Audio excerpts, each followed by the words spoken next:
Only Gamescape.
God bless our brothers and sisters. All praises be to the Most High. Once again, it's another Friday, and this is a BSC Productions podcast. Oh, thank God it's the preparation day before this happens. Ain't y'all tired? Ain't you just happy that you know what I'm saying? I'll be happy when Friday come around, man. It'd be like going through this work week and then having I was just talking to my fiance about this right now, and it's funny that even when I be at work, you know what I'm saying? When I be at work, and I'm sure my coworkers can see it now, I just be walking around the pad and my heart ain't there. You ever been somewhere but then you actually somewhere else? That's how I feel every day I get up and I go to my job. Monday through Friday. Like my body here, but my mind and my spirit and my heart is somewhere totally different, man. And it's crazy because as you read through the Bible and you see the way things were back in Egypt and why God came and got the Israelites and sent Moses, and you know about the story with Pharaoh, you look at the systems, you look at all the world empires from Babylon to Medo Persia to the Greeks to the Romans. Every system had the same method and had the same way of doing things and operating, where the powerful and rich stay on the top and everybody else who was a peasant and was basically the undesirable stayed on the bottom. And you know what I'm saying? They worked them in a perpetual hamster wheel to keep them not even thinking about seeking or searching after the things of God. You know what I noticed too? I was talking to my brother earlier this morning. A lot of us don't even know what our purpose is because we're in a perpetual cycle of a routine Monday through Friday. You'll never hear from God. And you know what else I noticed too? About a lot of us believers? A lot of us are comfortable and we'll start justifying being in this system. You know why? Because we really don't want to put in the work and do what it's going to take to hear from God to know what our purpose really is. Let that one sit and marinate for a minute. When you ain't your whole life's purpose, your whole life's journey should be really focusing on what is my purpose that God has called me to do. Why am I born? That should be your main objective from the time you're born to the time you come to the knowledge of who the Father is, to the time you're born again. Your whole time should be spent. Why am I here? What am I doing this for? And God, what's my gifts and my everything? What is his purpose? Oh, I got my beautiful fiance right here. Say hello, Brittany. I'm sorry. Hello.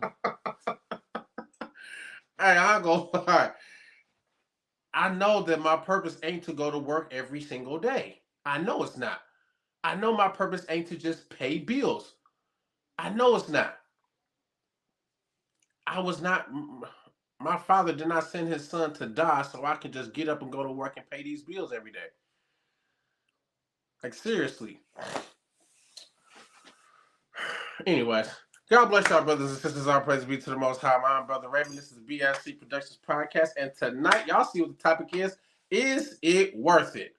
Oh, I can go a lot of different directions with this one. I'm pretty sure. And look, just the phrase alone, is it worth it? And I bet you if a lot of us was to ask that question before we made a decision, 9 times out of 10, we probably would end up in a better predicament, don't you think? Is it worth it? I like that. How you feel about that when you hear, is it worth it? What do you think of the first thing that comes to your mind, baby? Is it worth it? It makes you think. Make you think about what?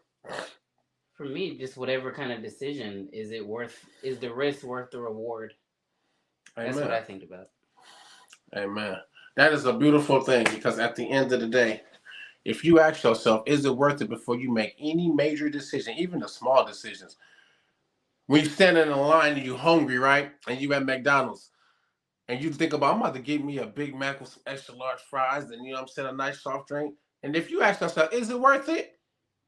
Is it worth getting groggy and sloggy and sluggish and then the calories it's going to put on? And then Or how about a big one? I really like this house. Is it worth me getting into a 30-year mortgage? Is it worth it? That is a beautiful phrase, man. And we're going to get into it. We're going to dig into it right now, man. Is it worth it? When you say, I want to serve and walk and follow after the Father, and then I want to be one of his disciples, and I want to be serving him, and I love the Lord, and you get into your emotions, into your feelings, and then you start telling everybody about the good news, and you're letting everybody know you're a professed Christian, you gave your life to the Lord. Did you sit down before you made all these decisions and say, is it worth it? Because the Bible tells us that we're supposed to sit down and count the cost. Matter of fact, let's go there real quick. Where's that at? I think it was Luke 14. Go to Luke 14:28 real quick.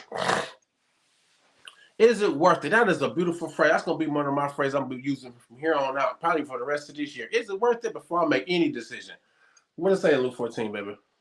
For which of you, intending to build a tower, sitteth not down first and counteth the cost, whether he have sufficient to finish it? Keep going. Lest haply after he hath laid the foundation, and is not able to finish it, all that behold it begin to mock him. Ooh, pause. Look, even the Father advises us to sit down and count the cost. What does that mean to sit down and count the cost? Look at what you're doing. Is it worth it? Like, that's what counting the cost is. Like, is this going to benefit me or is it not going to benefit me? I want to add to that. The Father tells us exactly what counting the cost is. Read it again. The whole thing? Yeah, just start it. Start For which of you, intending to build a tower, sitteth not down first and counteth the cost? Pause. Which of you who plan on building a tower, look, you're making plans to do something. You're setting your mind out to achieve a goal.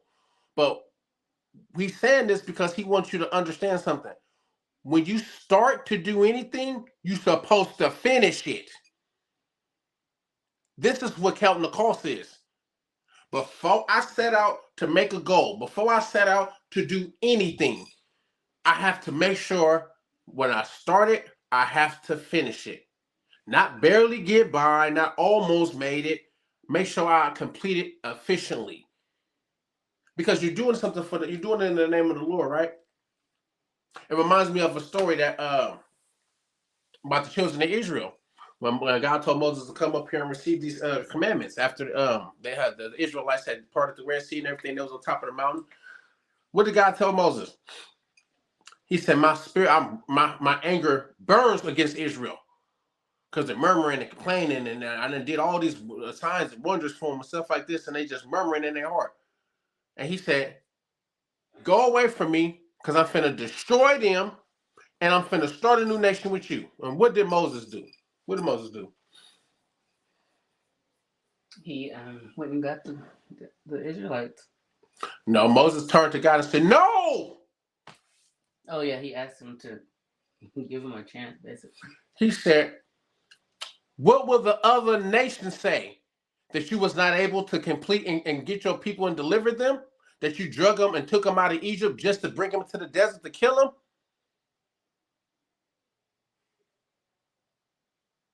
That's a good little nugget right there. Even Moses was interceding on God's behalf because his reputation was on the line. The father started to deliver some people. He wanted to make sure his reputation did get defamed and people start mocking him by saying he wasn't able to do it. This is what counting the cost is. Read it again. For which of you intending to build a tower sitteth not down first and counteth the cost, whether he have sufficient to finish it? Lest haply after he had laid the foundation and is not able to finish it, all that behold it begin to mock him. Bingo, Paul. See, a lot of us be saying we got haters and stuff because we try to set out to do something and then people start mocking us. Nah, people got the right to mock you when you set out to do something and you ain't got the efficient funds and you don't got enough that you didn't think it all the way through to finish it. How many of us have started something and wasn't able to finish it and then got mad because people start talking about us? Have you? I haven't had a situation like that. No. How about we get into certain relationships with people? When we first meet them, we all head over heels. Cupid and struck you with an arrow. You know what I'm talking about? You head over heels in love with this brother or this sister. And then a year or two goes by, and guess what? You find out this person is irritating your soul. You can't stand them. Then guess what? Everybody who you didn't posted pictures on Facebook. You didn't told everybody this is the love of your life. You got pictures y'all two together on vacations and trips, and then all of a sudden reality kick in and sinks in, and guess what? This ain't the person for you. Now you got to break up. You ever had that happen? Oh yeah, twice. You didn't count the cost. Counting the cost is for your benefit, but more importantly, in this situation, how we explaining it right now, it's really for making sure the father's name don't get defamed. You don't want to do nothing in the name of the Lord and then not be able to see it all the way through. God ain't one of these people who just have his people start stuff and just don't finish it. A wise man is slow to speak. You know what I'm saying? We don't just make agreements and just start saying we're gonna do this or do that, and then it makes you not credible. Mm-hmm. You lose your credibility. That's like the little kid that say, "Oh, I want to be a doctor. Oh, I want to be a lawyer. Oh, I want to be a boxer. Oh, I want to be a basketball player. Oh, I want to go to the NFL. Oh, I want to be a rapper." And it's just not good to say stuff before it comes to fruition sometimes. Like, I know in Proverbs it says, a fool uttereth all his mind, but a wise man keepeth to afterwards. Say it again. A fool uttereth all his mind, but a wise man keepeth it to afterwards. Amen. Sometimes you speak too soon and then you end up looking like a fool. And then, if you're supposed to be representing God, you don't want to be making him look like that. Exactly. God don't want to be a part of your foolishness. He gives you wise counsel. He teaches you how to move and operate the way he do. If we look at Jesus and how he moves and the way he did everything, matter of fact, when he performed miracles, he told some people, don't say nothing. You know what I mean? Because it wasn't his time to get, you feel me, sent to the cross yet.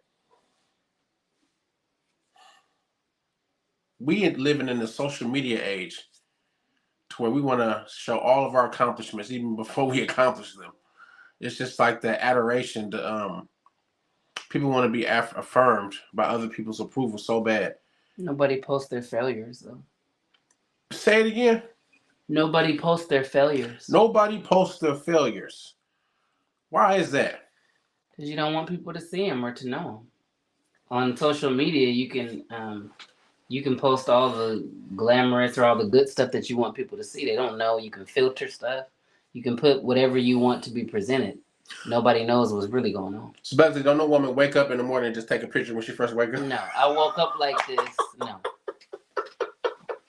So don't nobody want to show you the real, basically. Mm-hmm. Most people don't. Oh, okay. See what social media has done to us? I ain't even finna get into that, but I've been talking about it a lot anyway, so I just want to make a real good point right here. When you sit down and you count the cost, the most important thing you have to do is to see, can I see it all the way through? Before you say, I want to give my life to God, you need to sit down and count what it's going to cost you. Cost means I have to give. That sounds like a sacrifice. That means things that I've accumulated within this life, and prior to me saying I want to give my life to God, guess what? I'm gonna start having to pay it away. A big part of it too is not knowing. That's the faith part. Like if you decide that you're gonna live for God, and is it worth it? You don't know. Most of it, you don't know what's gonna happen. Hope is not knowing. Faith is not having all the instructions and not having the whole entire plan mapped out for you. If you knew exactly the way God was going to have and how He ordained your life to how it was going to go, a lot of us would try to say, "Well, God, do I really got to go through this? Is there another look? Is there another way?" An alternate route. Yeah. We human. Even the Messiah had to experience that in the Garden of Gethsemane. He said, "If it be possible, let this cup pass from me." I think in life we always look for the easy way to do stuff. I know, like even myself, like if I'm cooking, I want an easy recipe. If I'm using a recipe, if I'm doing my hair, when my hair was long, I wanted a easy style. Everything I do, I try to look for the most comfortable, easy way to do it. And I think that's just human nature. Nobody looks for challenges. I mean, unless you're one of them people that just like. Some people do, but like for the most part, you want stuff to be made easy for you Why is that? because it's comfortable and it's you don't have to put a lot of effort into stuff that's easy. You don't have to sacrifice. So basically, you said subconsciously we're all lazy. Mostly, yeah. I can't speak for everybody, but yeah. Americans, for sure. Yeah, you said something right now. You said Americans. Americans, we have this get her done mentality, but we're gonna get it done with less work as possible. That's what the system is based off of. It's based off of the people at the top make the most money, while the people on the bottom get barely enough crumbs just to keep them functioning and keep them right where they're at. When you sit down and you count the cost, you've making a conscious decision to say, "I'm going to achieve this," and let's make it personal. We've all, if you're a believer, you profess the name of the Lord, you've made a conscious decision to say, "I want to serve God. I want to be His disciple. I want to work in His vineyard, and I want to work in His field because the harvest is plenty, but the laborers are few." Do you know what you said? Look, if somebody came up to you and said, "I'm thinking about giving my life to God," what would you tell them? And that's for y'all too. If somebody came up to you and said, "I'm thinking about giving my life to God," what would you tell them? Count the cost. See if you're ready for it. Are you ready to go through some trials and What's the tribulations? natural response we would tell somebody? Normally we would just say, yeah, like do it. You ought to do it. Like your We'll be life is rejoicing. The angels in heaven is rejoicing. We gained another angel, y'all. God bless y'all. It'll be a you tell party them and it's gonna everything. be everything is gonna be better and easier and because that's what we think or that's what we want. But that's not true. That's the It natural gets answer. harder.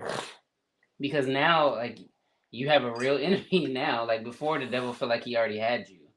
And now it's like now you got a target on your back. So it gets harder when you decide to live for God. Stuff starts being pointed out to you. You start seeing who you really are, and it's not easy. It's not. So Keep going. Keep going. You on I'm just it. saying, like you just have to see if it's really something that you want to do because it's not like you're gonna be persecuted. Not just like in some instances, literally, like in other countries and stuff, but even here, like you're gonna go through stuff. You're gonna be going through stuff on your job, stuff that might have used to been easy. Now you're gonna start having little attacks because now, like when you say you want to live for God, it's like even God is gonna test you to see are you serious? Can you Hey, handle what this? you just say? I Who gonna said test you? God is gonna test you Why is that? because you want to see if you're really serious, like if you can handle what's going through, and because God went through things like we so used to not going through nothing, or we don't want to, or we're weak. So we don't think about look what God had to go through. So why shouldn't we have to go through something? And then you Amen. just have to say, is it worth it? Is it worth it? Look, do you know that most of your problems when you first decide to, I want to serve God, I want to be born again, and all, when you first decide that, where did the fight come from first, Yourself and then second,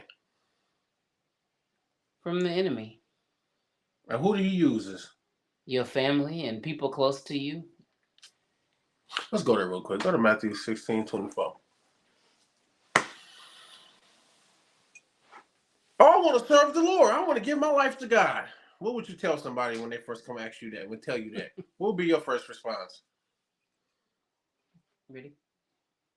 Then said Jesus unto his disciples, If any man will come after me, let him deny himself and take up his cross and follow me. Stop. Pause.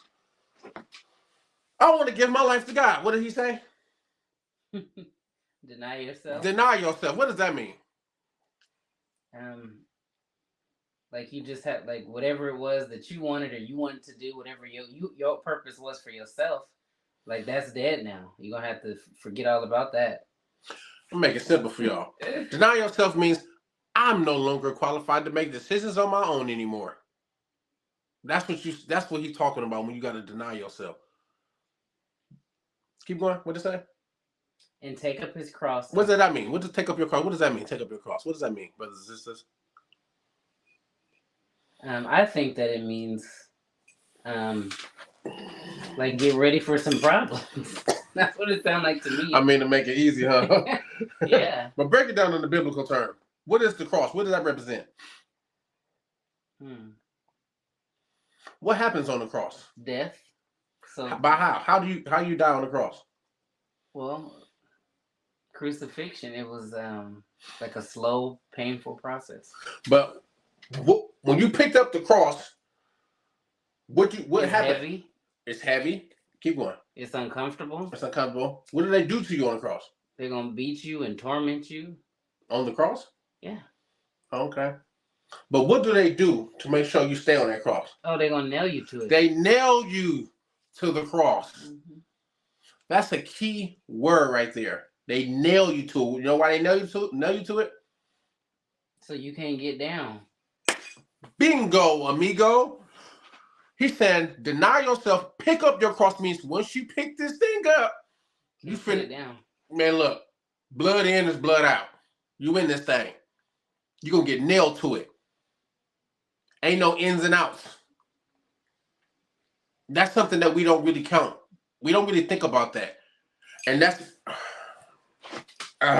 see, look, this is what happened to the Western gospel. The Western gospel has told us that Jesus loves you just the way you are. You can just do anything you want to do, and all you got to do is say, God, forgive me for my sin. This Western doctrine has made people believe in a God that don't exist. They don't count the cost. They don't realize the depth of what it is that you're actually signing up for. When you, well, I don't know if anybody on here a soldier or not, but when you sign up to go to the military, they take you through something called basic training. Why do they take you through basic training? Really, to see if you're going to be able to handle what's going on. To see if you even qualified to be able to do what it is that we call you to do. When you sign up to go to the military, you finna go on missions. They put you through basic training to make sure you got to meet these requirements first. Because any mission that we give you, they're giving it to you with the intentions that you're going to actually see it through. Boot camp, yeah. Boot camp is the training grounds. Mm-hmm. It's called paying your dues. Even gangs got the same thing. Called initiation rites. You got to be initiated. That's what this cross is going to do. When Jesus said, deny yourself, pick up your cross, that's what the cross is. It's your boot camp. Can you handle this?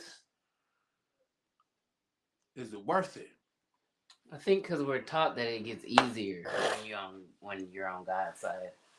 And that's why a lot of people just think it's going to be like peaches and cream. The Western society has sold Jesus to people. And really, in selling them, they sold a dream. Because they sold them a Jesus that don't exist.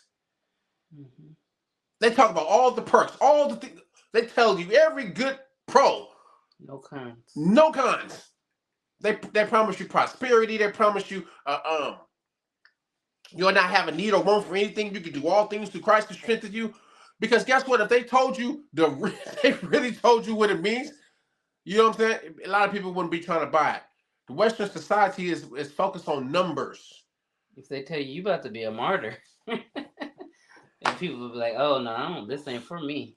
It ain't worth it. I didn't sign up for this. What is this? Persecution. Mm-hmm. Even just the spiritual things. Like, people can't handle because we're just taught that it's going to be easier on this side. But what makes it good is, yeah, we have a hope, like we know where we're gonna end up, where we're going, but it don't mean it's gonna be easy. Like God never said it was gonna be easy to follow Him. But that's how we're taught. We just think, okay, I got grace and I got mercy, and even though we have all these things, we think that because we believe in God, or we just because we're following Him, stuff is gonna be it's supposed to be easy for us. That's what you hear. Oh, favor ain't fair, and all these little sayings and stuff like that. Like, oh, I just got it easy, and I get this because I believe in God. No, you may go through things. You're gonna go through things just because you do bad things. You're gonna be persecuted on your job or within your family or different things just because you decided to believe in Him. You might become the black sheep or, whatever. Let's go there real quick. Go to Matthew 10:36.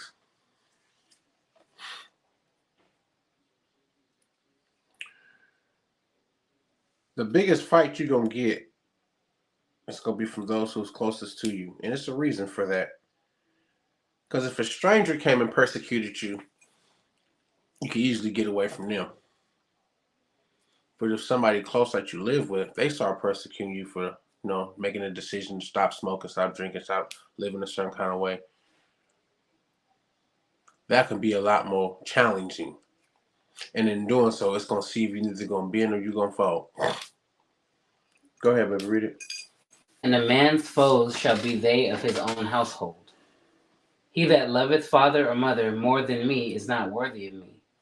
And he that loveth son or daughter more than me is not worthy of me. And he that taketh not his cross and followeth after me is not worthy of me. There go that cross again. Look, the Lord is serious about that cross.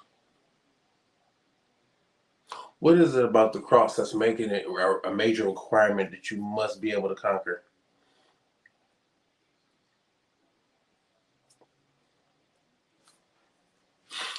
I think because God had to go through it, we got to go through something. That's what I think. The cross is a metaphor that in this life you will have troubles, but be of good cheer, because we serve a Father who gave His Son, who's conquered the world. What I like about the Messiah, what I love about Yeshua, what I love about Him the most is He'll never tell us to do anything that He Himself wouldn't do or haven't already done. He's not asking us to do anything that He has not made a way for us to do it for. We make these things hard because in our hearts we really don't want to do it. Now, people make time for the things they care about. People make excuses for stuff they don't feel like doing.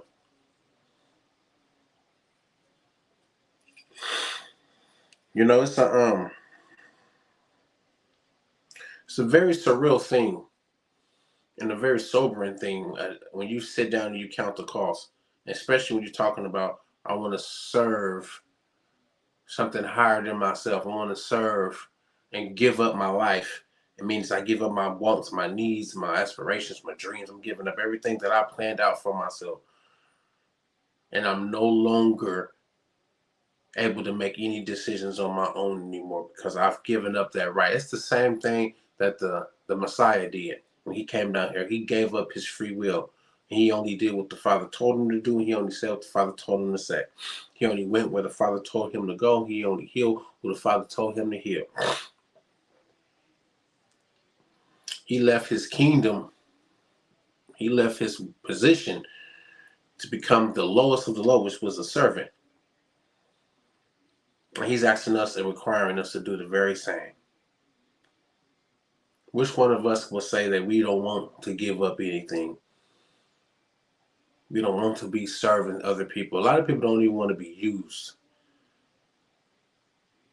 A lot of us will pay for a service, and if we don't get the service that we feel like we deserve, we'll make a big deal, make a fuss, and maybe make a complaint because we don't want to feel like somebody got over on us. Because don't nobody want to pay for something full price and then they get the services only half right. But the doctrine of the Father and the doctrine of the Messiah is the exact opposite. It contradicts everything that we've been brought up and the traditions and the ways that the man has taught us and everything that we really adopted by growing up in this Western society. Everything that God stands for is the exact opposite. And to be able to sit to say I'm going to serve him, he say, sit down and count this cost first. Because the worst thing you can turn out to be is somebody who's claiming him, somebody who's representing him, and then represent him falsely. You know, the word tells us that the Father would rather us be hot or cold. He said, but don't be lukewarm. And if you think about it, what do you like that's lukewarm? Seriously, think about that. Nothing. Everything you drink or everything you eat, you're going to want it to be either hot or cold. But you don't want nothing lukewarm. Think about that. Father feels the same way. He'd rather you be all in or just be all out. But make sure you count the cost when you say, I want to serve the Father. His requirements comes with a heavy price. Go to Luke 22:55. Is it worth it? Is it worth it to say, Father, I want to serve you? Is it worth it to say, I'm a born-again believer? Is it worth it? Is that 22:55? Yeah, 22:55. This is a very sobering thing. And if somebody came up to me and said, I'm thinking about giving my life to God, that's going to be the first thing I sit there and tell them. I'm going to tell them all the cons and look at them and say, is it worth it? Go ahead. And when they had kindled a fire in the midst of the hall, and were set down together, Peter sat down among them. But a certain maid beheld him as he sat by the fire, and earnestly looked upon him, and said, This man was also with him. And he denied him, saying, Woman, I know him not. And after a little while, another saw him, and said, Thou art also of them. And Peter said, Man, I am not. And about the space of 1 hour, after another confidently affirmed, saying, Of a truth, this fellow also was with him, for he is a Galilean. And Peter said, Man, I know not what thou sayest. And immediately, while he yet spake, the cock crew. And the Lord turned and looked upon Peter, and Peter remembered the word of the Lord, how he had said unto him, Before the cock crow, thou shalt deny me thrice. And Peter went out and wept bitterly. And the men that held Jesus mocked him and smote him. And when they had blindfolded him, they struck him on the face and asked him, saying, Prophesy, who is that smote thee? Pause.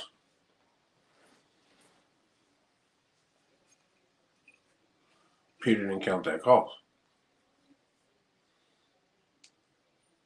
See, just a couple of verses before this, Peter was in the Garden of Gethsemane with a sword out, slicing and dicing. You know, Peter was ready to die like a soldier. When Jesus said, put down that sword, if you live by it, you're going to die by it. Don't you know I could call a myriad of angels to come down here and get me up out of here? Peter was ready to die like a soldier. He wasn't ready to die like no lamb. He didn't count that cost. This is something that I used to look at. Well, I ain't going to say used to. This is something that I currently look at now, and I say, when the going gets tough, am I going to get going? When persecution really comes, I'm talking about real physical persecution. When that really comes, am I going to be like Peter? Am I going to run or try to fight first? How many of us is really ready to get snatched out of our houses right now in the name of the Lord? Like, seriously. In other countries, it's going on right now. You know, it ain't came to America. Not yet. But I was seriously sit and ask yourself, is it worth it? If I got to give up my family, because they don't want to follow after me either, got to give up friends that I once knew. I got to live a different lifestyle. I can't just do what I want to do no more. Is it really worth it?